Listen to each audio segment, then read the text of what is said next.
BRS ఎమ్మెల్యేల అనర్హత పిటిషన్పై విచారణ వాయిదా పడింది. తదుపరి విచారణ ఏప్రిల్ 2కు సుప్రీంకోర్టు వాయిదా వేసింది. బీఆర్ఎస్ తరపున సీనియర్ లాయర్ సుందరం వాదనలు వినిపించారు. స్పీకర్ అధికారాలు సైతం న్యాయ సమీక్ష పరిధిలోనే ఉంటాయన్నారు ఆయన. న్యాయ సమీక్షకు స్పీకర్ అతీతులు కాదన్నారు. దానం నాగేందర్ ఎంపీగా పోటీ చేసినా చర్యలు లేవన్నారు. కడియం శ్రీహరిపై సాక్ష్యాలున్న చర్యలు తీసుకోలేదని అత్యున్నత ధర్మాసనానికి తెలిపారు. స్పీకర్ నిర్దిష్ట గడువు విధించాలని కోరారు. పూర్తి డీటెయిల్స్ అడుగుదాం. మా కరెస్పాండెంట్ వెంకటేష్ జాయిన్ అవుతున్నారు. వెంకటేష్, చెప్పండి. చూస్తున్నాం స్పీకర్ నిర్ణయాలు లేకపోతే స్పీకర్ కూడా న్యాయ సమీక్షకు లోబడి ఉంటారు అని బీఆర్ఎస్ తరపున లాయర్ వాదించినట్టుగా తెలుస్తోంది.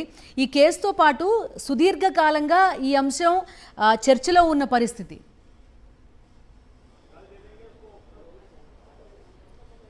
బీఆర్ఎస్ ఎమ్మెల్యేల అనర్హత పిటిషన్లపైన విచారణ ఈరోజు ముగిసింది.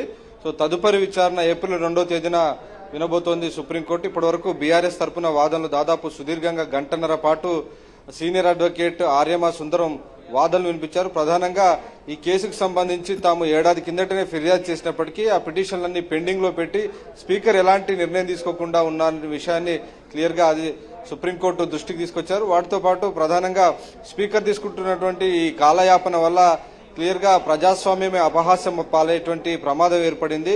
స్పీకర్ తీసుకుంటున్న నిర్ణయాలను కూడా ఖచ్చితంగా ఈ జ్యుడిషియల్ రివ్యూకు కిందికి వస్తుంది కాబట్టి న్యాయ సమీక్షకు లోబడే స్పీకర్ అధికారాలు కూడా ఉంటాయనేటువంటి విషయాన్ని బీఆర్ఎస్ తరపున న్యాయవాది వినిపించినటువంటి పరిస్థితి. నిజానికి చట్టపరమైనటువంటి ప్రక్రియ కనుక ఎవరైనా అనుసరించకపోతే సుప్రీంకోర్టు నేరుగా జోక్యం చేసుకుని దానికి సంబంధించినటువంటి ఆదేశాలు ఇచ్చేటువంటి అధికారం సుప్రీంకోర్టుకు ఉంది. సో ఆర్టికల్ 13 కింద జ్యుడిషియల్ రివ్యూ అనేది సుప్రీంకోర్టుకు ఉన్నటువంటి ఒక ఎక్స్క్లూజివ్ పవర్. సో సుప్రీంకోర్టు ఎలాంటి ఆదేశాలైనా ఇచ్చేటువంటి అవకాశం ఉంది కాబట్టి దాని కింద నిర్ణయం తీసుకోవాలి. ఆ మేరకు స్పీకర్ కు ఆదేశాలు ఇవ్వాలని బీఆర్ఎస్ తరపున న్యాయవాది ఈరోజు సుప్రీంకోర్టుకు విజ్ఞప్తి చేశారు.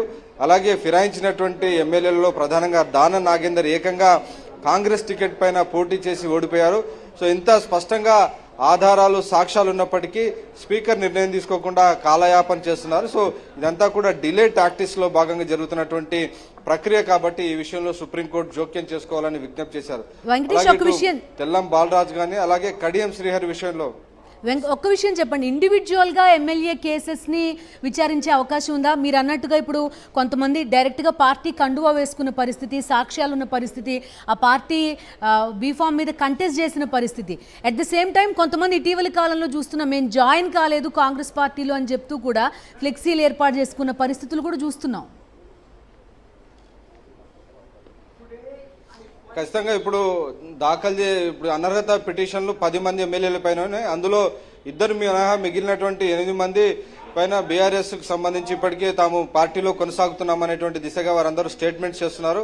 అందులో ప్రధానంగా బండ్ల కృష్ణమోహన్ రెడ్డి గాని అలాగే ఇటు గూడెం మైపాల్ రెడ్డి పటాన్చెరు ఎమ్మెల్యే వీరిద్దరు కూడా ఆల్రెడీ యూటర్న్ తీసుకున్నారు. తాము బీఆర్ఎస్ లోనే ఉన్నాము, కాంగ్రెస్ పార్టీలో చేరలేదు, కేవలం వ్యక్తిగతంగానే సీఎం రేవంత్ రెడ్డిని కలిశామనేటువంటి విషయాన్ని వారు ఈరోజు సుప్రీంకోర్టుకు వెల్లడించారు.